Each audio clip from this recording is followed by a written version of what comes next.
From the outside, Daniel and Claire Turner looked like the couple everyone envied.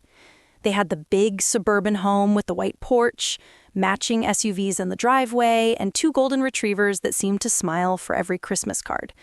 Daniel worked as a financial consultant in downtown Chicago. Smooth talker, crisp suits, the kind of man who always knew how to take control of a room.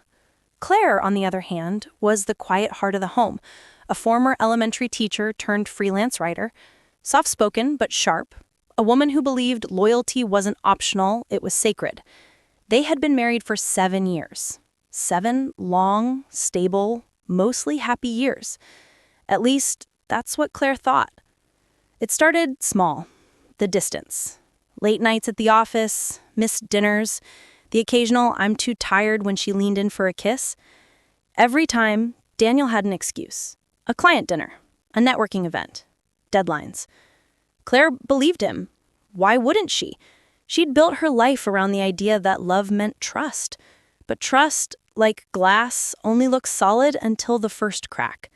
One Friday night, Daniel came home after midnight. Claire was still awake, sitting on the couch in her pajamas, a blanket wrapped around her legs. "Hey," she said softly, forcing a smile. "Long night?" "Yeah," he sighed, loosening his tie. "Client dinner ran late. You know how it is." She nodded. "You smell like perfume." He froze for a half second, just long enough for her to notice. "Oh," he said quickly, laughing it off. "Yeah, some woman at the table must have gone overboard. You know those fancy corporate events. Everyone's drenched in something." Claire smiled again, but this time it didn't reach her eyes. She wanted to believe him. She really did. So she did what she'd always done. She gave him the benefit of the doubt. But when he got in the shower, she picked up his jacket from the couch. In the inside pocket was a hotel keycard. No logo, just a simple black card with gold trim. Her heart started racing. It could have been work-related. A client's room key, a mistake, something innocent. But deep down, something inside her whispered the truth. It wasn't. She placed the card back exactly where she found it and went to bed pretending she hadn't seen it. She lay awake until dawn, staring at the ceiling, every inhale shallow, every thought sharp. The next morning, Daniel kissed her cheek before leaving for work. "I'll be late again tonight," he said casually. She smiled. "Of course you will." He didn't notice the edge in her voice. That afternoon, Claire called her best friend, Mia. "Do you think Daniel could be seeing someone?" Claire asked, her voice trembling. Hesitated. "Claire, you've mentioned he's been distant for months now. What's going on?" Claire told her everything, the late nights, the perfume, the keycard. "Girl, that's not a coincidence," Mia said flatly. "You need to find out the truth." "I'm scared," Claire admitted.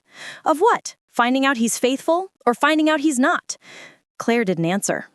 That night, Daniel didn't come home until 2:15 a.m. When he did, his shirt was wrinkled, and his hair looked like he'd run his hands through it too many times. He crawled into bed quietly, thinking Claire was asleep, but her eyes were wide open. The next morning, Claire followed him. She waited 15 minutes after he left, grabbed her keys, and drove downtown.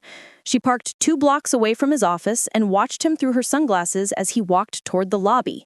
But instead of going in, he turned left, toward a small cafe. A woman was waiting outside, young, maybe mid-20s. Long dark hair, bright smile, wearing a red coat. Daniel hugged her, then kissed her. Not a quick, friendly kiss, a slow, deliberate one. Claire's hands started shaking so hard she almost dropped her phone. She took a picture, her fingers trembling, and sat there for 10 whole minutes after they walked inside together. The cafe window showed them laughing, holding hands, completely oblivious. When she finally drove away, Claire wasn't crying. She wasn't screaming. She was silent. Sometimes silence is louder than rage. She didn't confront him that night, or the night after. She needed time, not to decide whether to forgive him, but to understand how long he'd been lying to her. She started checking his phone when he showered, his emails, his receipts. The pattern became clear. Thursday nights, late Fridays, random business trips. It had been going on for nearly 6 months. By the end of the week, Claire had gathered everything: photos, text screenshots, credit card charges, hotel bookings, every lie, every betrayal. She didn't feel broken anymore. She felt awake. And when Daniel walked through the door that night, humming like nothing was wrong, she smiled and said, "Hey, honey, can we talk?" He froze because she never called him honey anymore. "Sure," he said, uneasy. She nodded slowly, her voice calm, steady, terrifyingly composed. "Good, because I think we both know this marriage isn't what it looks like anymore." Daniel froze in the living room doorway, his work bag still hanging from his shoulder. Claire's tone had changed. It wasn't angry, but something worse. It was measured, controlled. The kind of calm that only comes when someone has already made a decision.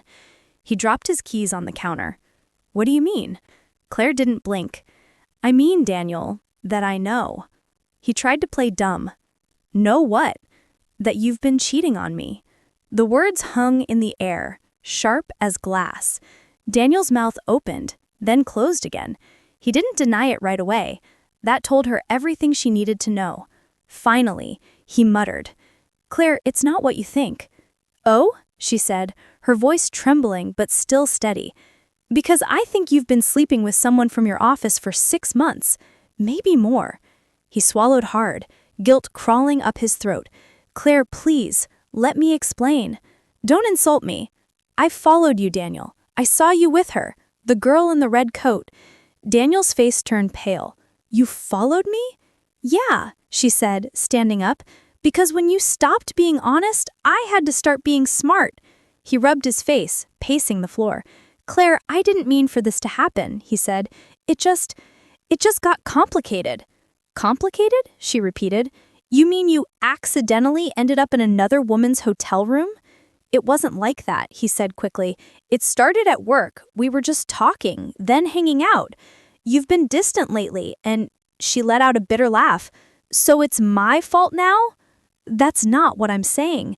That's exactly what you're saying," she shot back. "You cheated because I wasn't exciting enough anymore, right? Because I didn't make you feel wanted enough." Daniel ran a hand through his hair, looking defeated. "I'm sorry, Claire. I swear I didn't mean to hurt you. It just happened." Claire's eyes filled with tears, but her voice stayed calm. "You don't accidentally destroy your marriage, Daniel. You choose to." He tried to reach for her, but she stepped back. "Don't," she said softly. "You don't get to touch me." "Claire, please, I love you." She laughed again, that broken kind of laugh that hurts to hear. "No, you love what I gave you. The house, the peace, the version of yourself you liked when you were with me. But if you loved me, you wouldn't have kissed her in broad daylight." Daniel looked away. She continued, her voice trembling now. "Do you even know how humiliating it was to sit in my car and watch you kiss another woman like I didn't exist? Claire, do you even remember the last time you looked at me the way you looked at her?" He didn't answer. For a long moment, neither spoke. Only the sound of the clock ticking filled the silence. Then Claire said quietly, "Who is she?" Daniel hesitated. "Her name's Emily. She's a junior associate at the firm." "How long?" He sighed. "About 7 months." Claire nodded slowly, her jaw tightening. 7 months of lies. 7 months of, "I love you, babe." 7 months of me thinking I was crazy for doubting you. He opened his mouth again, but she stopped him with a look that could cut steel. "I'm done listening to lies. You can save the speeches for your little girlfriend." "Claire, she doesn't mean anything." "Don't," she said sharply. "Don't you dare tell me she doesn't mean anything. You risked everything for her. You broke vows, destroyed trust, and made me question my own worth. So don't tell me she doesn't mean anything. That's worse." Daniel's shoulders slumped. "I messed up. I know that. I don't want to lose you." "You already did," she whispered. That night, Daniel slept in the guest room. Claire lay awake in their bed, staring at the ceiling again, only this time The silence wasn't full of suspicion. It was full of endings. She thought about packing her things right then, but something stopped her. Not love, not hope. Something else. Closure. She needed him to feel what she felt, to understand the depth of what he'd broken. So the next morning, when he came to the kitchen, she was already dressed, makeup done, suitcase packed. "Where are you going?" he asked flatly. "To my sister's. I need space." "Claire, please!" "Don't. You had all the space in the world to fix this before you crossed the line." She turned toward the door, then paused. "Oh, and Daniel?" He looked up hopeful.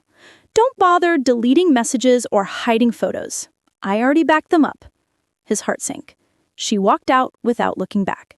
For 2 weeks, they didn't speak. Daniel texted, called, left voicemails, but Claire ignored them all. In those 2 weeks, she went through everything: the pain, the anger, the numbness. Then something unexpected happened. She started to feel stronger. She started running again, reading again, breathing again. And for the first time in months, she didn't feel like she was waiting for an apology. She was done waiting. One night, her phone buzzed again. "Daniel." But this time, she answered. "Claire," he said softly, his voice cracking. "Can we talk?" She hesitated, then said, "Tomorrow, my terms, neutral place." "Okay," he agreed immediately. She hung up. This wasn't about reconciliation. It was about closure and taking back control of her own story. Tomorrow, Daniel was going to learn that forgiveness and freedom aren't the same thing. The next afternoon, Claire stood in front of the cafe, the same one where Daniel had first asked her to be his girlfriend years ago. It felt poetic, meeting there again, but this time not for love, for closure. She took a deep breath and stepped inside. Daniel was already there, sitting by the window, nervously stirring his coffee. When he saw her, he stood up, eyes full of guilt and desperation. "Claire," he said softly. She nodded, keeping her expression neutral. "Daniel." They sat across from each other. The silence stretched between them like a rope ready to snap. Finally, Claire broke it. "You wanted to talk, so talk." Daniel leaned forward, hands trembling slightly. I can't stop thinking about what I did to you," he began. "Every day I wake up and I feel sick knowing I hurt the one person who actually cared about me." Claire said nothing. She just listened, eyes sharp, guarded. He continued, "I ended things with Emily. I swear, I told her it was over." Claire raised an eyebrow. "When?" "2 days after you left." She gave a cold smile. "So not when you got caught, but when you realized you were alone." Daniel winced.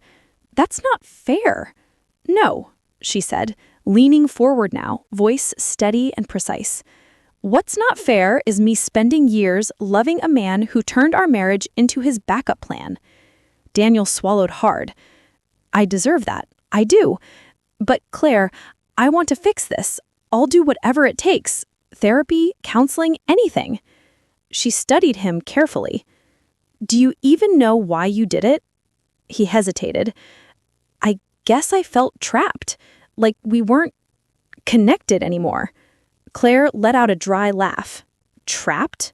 Daniel, you weren't trapped. You were married. There's a difference." "I know," he said quietly. "I was stupid. I thought Emily made me feel young again, like before we had responsibilities. It was exciting. But it was empty." "Empty or not," Claire said, "you made it real. You didn't just cheat once, Daniel. You built a second life. You lied every day and then came home and kissed me like nothing was wrong." "I'm sorry," he whispered. Claire sighed. "You keep saying that word like it's supposed to fix something." Sorry doesn't erase 7 months of betrayal. The waitress came by to refill their coffees. Neither touched them. After she left, Claire asked, "Did you ever tell her about me?" Daniel froze. "What? Emily, did she know you were married?" His silence said enough. "Oh my God," Claire muttered, shaking her head. "She didn't even know." Daniel finally said, "At first, no. Then later I told her, but I said we were separated." Claire laughed bitterly. "So you didn't just lie to me, you lied to her too? That's impressive, Daniel. You managed to betray 2 women at once." He stared down at his cup, ashamed. "He found out the truth," he said after a pause. "Last week, she sent me a message, said she never wanted to see me again." Claire tilted her head. "Good for her. At least one of us got closure." They sat in silence again. Outside, people walked by, smiling, holding hands, living normal lives. It made Claire's chest ache. Then Daniel said something that made her freeze. "She's pregnant." Claire's heart stopped. "What?" Daniel looked like he was going to break. "Emily. She's pregnant, Claire." The air went cold. The world tilted sideways. "You're lying," she said, cracking. "I wish I was," he said softly. "She told me 2 days ago. She's keeping it." Claire stared at him, her face pale as stone. All the anger she'd held back suddenly surged like a tidal wave. "You destroyed everything. You didn't just cheat. You started a family with someone else. It wasn't planned." "Shut up," she snapped, slamming her hand on the table. "Do you even hear yourself? You made me question my worth, my sanity, my entire life, and now you tell me you're having a baby with her?" People turned to look, but Claire didn't care. "For this," she said, trembling, "I came here to see if there was even a shred of the man I married left in you. But now I see you for what you are." Daniel's eyes filled with tears. "Claire, please, I didn't mean for it to happen. I swear I didn't." "Of course you didn't," she said bitterly. "You never mean anything. It just happens. You just fall into bed with her. You just accidentally ruin 2 lives. You just somehow create a child you're too cowardly to own up to." "I'll take responsibility," he said quickly. "I'll support her. But I don't love her. I love you." Claire stood up slowly. "Then you can love me from a distance, Daniel. Because I'm done. Please," he begged, "don't do this. Don't walk away." She looked him dead in the eyes. "You walked away first." And with that, she grabbed her coat and left, leaving him alone in the cafe, surrounded by his lies. Outside, the cool wind hit her face like a slap of clarity. She took a deep breath and kept walking, ignoring the phone buzzing in her pocket. Daniel's name flashed on the screen. Over and over, she didn't answer. Instead, she opened her notes app and typed 1 line. "He broke me, but he doesn't get to keep the pieces." She saved it, a reminder to herself that this was not the end of her story. Over the next few weeks, Claire filed for divorce. Daniel tried to reach out, begged her to reconsider, but she didn't respond. Her lawyer handled everything. She kept things professional, calm, even polite. But inside, she was rebuilding, piece by piece. It hurt. Every day hurt. But pain meant progress, and she promised herself she'd never let a man like Daniel define her again. One night, she was scrolling through her phone when she saw something unexpected, an email from Emily. The subject line read, "I think you deserve to know the truth." Claire's hand shook as she opened it. Inside was a single paragraph that would change everything.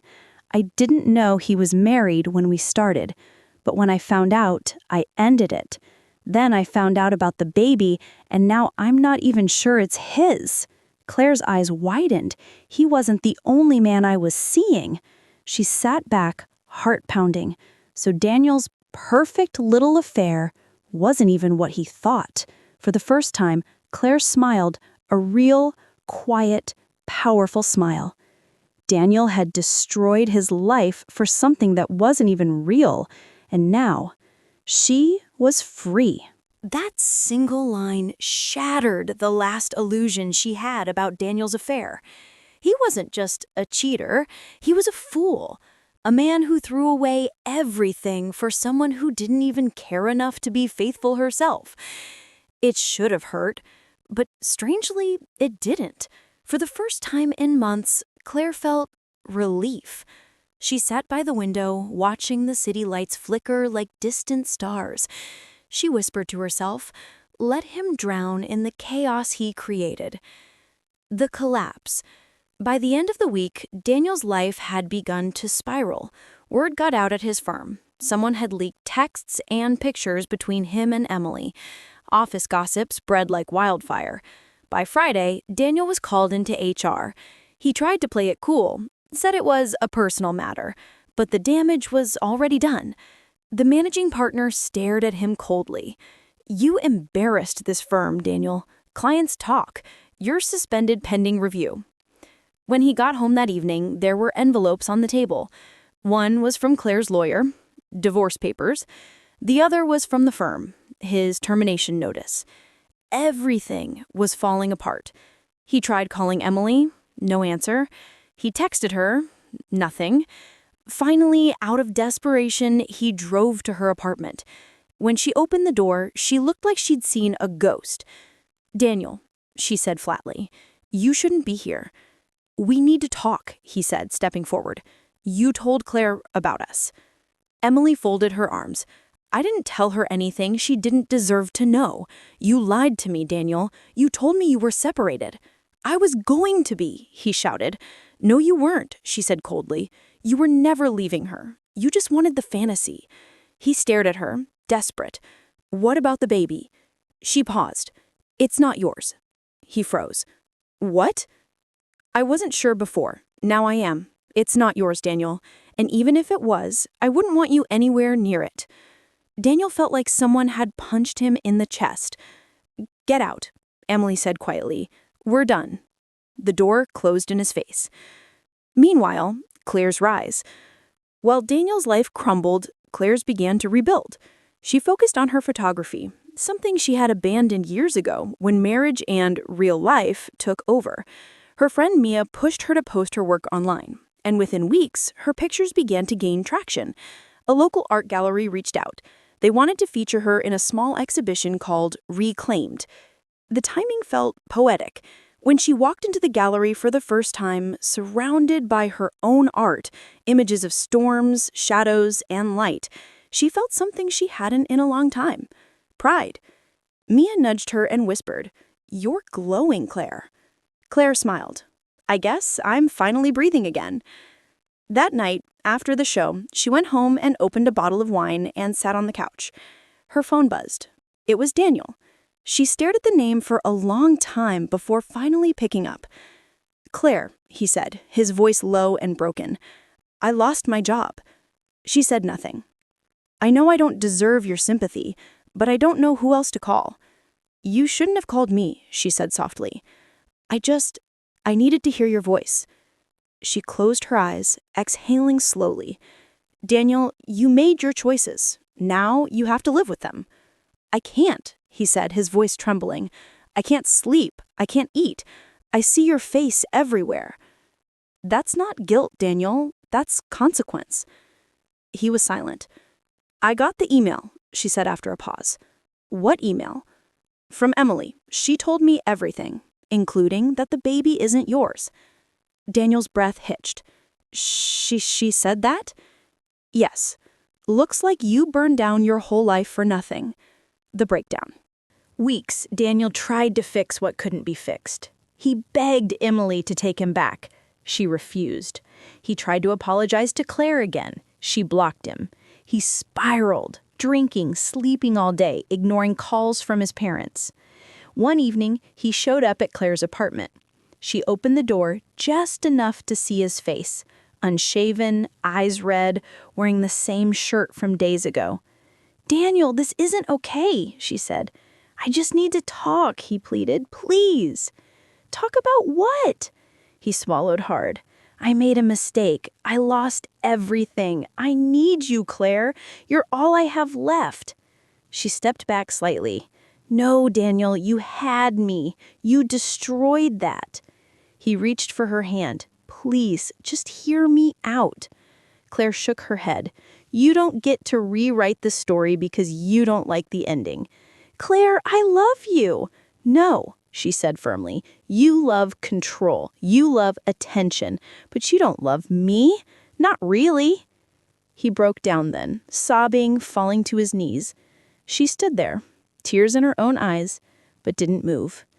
"Goodbye, Daniel," she whispered, and closed the door. Healing.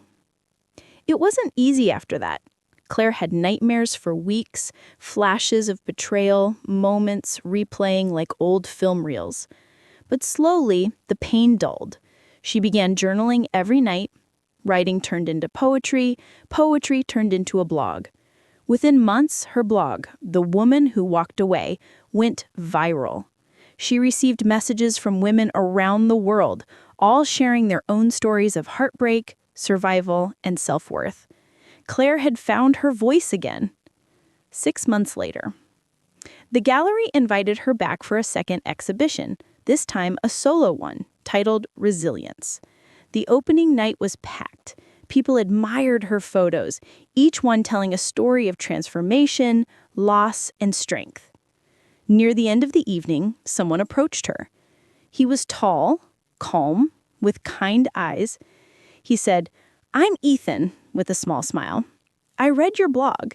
It changed my sister's life. She walked out of an abusive relationship because of you." Claire blinked, touched. "That means a lot. Thank you." They talked for nearly an hour about art, life, the messiness of love. For the first time in years, Claire felt something spark again. Not fireworks, not obsession, but something quiet and real. The city had started to change again. The trees were shedding their autumn colors, and the air had that early winter bite. Cold, crisp, and honest. Claire walked along the river trail near her apartment, hands in her coat pockets. It had become her ritual to take this walk at sunrise, before the noise of the world began. She had come to love the quiet, the stillness, the peace that used to feel impossible. It had been nearly a year since everything fell apart, since the night she walked away from Daniel for good. In those 12 months, she had rebuilt every piece of herself that he had shattered. Her blog was now one of the top-read personal journals on relationships and recovery. She had over 200,000 followers, and yet she kept it humble, never flashy, never fake, just raw honesty. Daniel's fall. Daniel Parker was a ghost of the man he once was. After losing his job, he took on small contract work, drafting financial reports for small businesses. Never able to regain the reputation he once had, he moved into a small apartment downtown, the kind that smelled of dust and regret. Most days, he didn't even open the blinds. He kept replaying that night at Claire's door, her voice, her strength. It haunted him. He thought about calling her every day, but he never did. He didn't deserve to.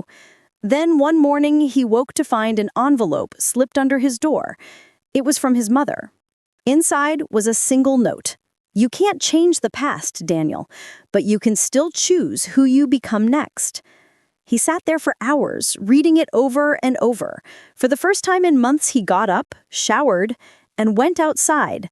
That was the day Daniel decided to stop running from himself. He deleted Emily's number. He stopped drinking. He started therapy.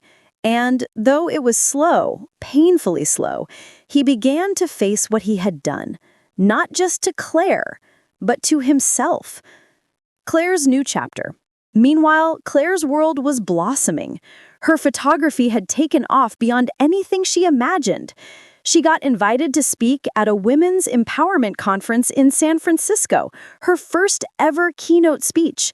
The topic? Rebuilding after betrayal, turning pain into power. She spent weeks preparing. When the day came, she stood on stage in front of nearly 500 people, hands slightly trembling, voice steady. She began, "A year ago, I thought my life was over. I thought love had failed me. But the truth is, it wasn't love that failed. It was the person who didn't know how to hold it. The room was silent. Every word hit like a heartbeat. She shared how she had learned to forgive, not because Daniel deserved it, but because she did. Forgiveness isn't about letting them back in. It's about letting yourself move forward. When she finished, the audience rose in applause. And somewhere in the back row, a familiar figure stood watching, unnoticed by everyone but her, Daniel. The final encounter. After the event ended, Claire lingered by the hotel lobby, talking to attendees and posing for a few pictures. When most had left, she turned and saw him standing there. He looked older, tired, but not broken the way he had before.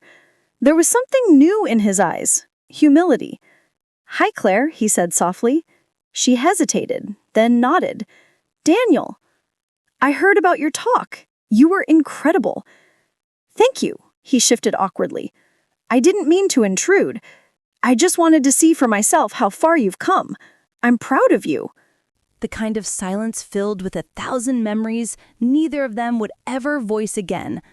Finally, he said, "I just wanted to say, I'm sorry. Not the kind of sorry I said before, the one I used to manipulate you into forgiving me. I mean the kind that takes a year of staring at yourself in the mirror and realizing what you destroyed." Claire swallowed, tears welling in her eyes. "Thank you," she said. "It took me a long time to stop hating you, but I'm glad you're trying to be better." He nodded, eyes glistening. "You deserved better than me. Always did." She took a deep breath. Maybe we both just needed to break, to find out who we really were. Daniel smiled faintly. "I think you're right." Then he stepped back, took one last look at her, and said quietly, "Goodbye, Claire. Goodbye, Daniel." He turned and walked out into the sunlight. And that was it. No more words, no more closure needed, just peace. A year later, Claire's life had grown in ways she never imagined. Her third photo exhibit, The Phoenix Within, had just opened in New York. Each photograph represented a stage of her healing: shattered, fury, silence, freedom, rebirth. People from all over came to see it, not because it was glamorous, but because it was real. At the end of the night, she stood by her final piece, a photograph of a lone tree standing tall after a forest fire. Ethan, the man she met months ago, walked up beside her. He smiled warmly. "You did it." Claire nodded. "We did it." They stood in silence, the kind that didn't ache anymore. She looked at him and said, "I used to think my story ended the day he cheated. Turns out that was just the beginning." Ethan took her hand and they walked out together into the cold, beautiful New York night. Epilogue. Closure. Daniel never remarried, but he found peace, not in someone else, but in being alone. He joined a local recovery group, mentored young professionals, and started volunteering at a shelter for men who had lost their way. One evening, he wrote a letter, not to send, just to write. "Claire, if you ever read this, know that you were the best part of my life.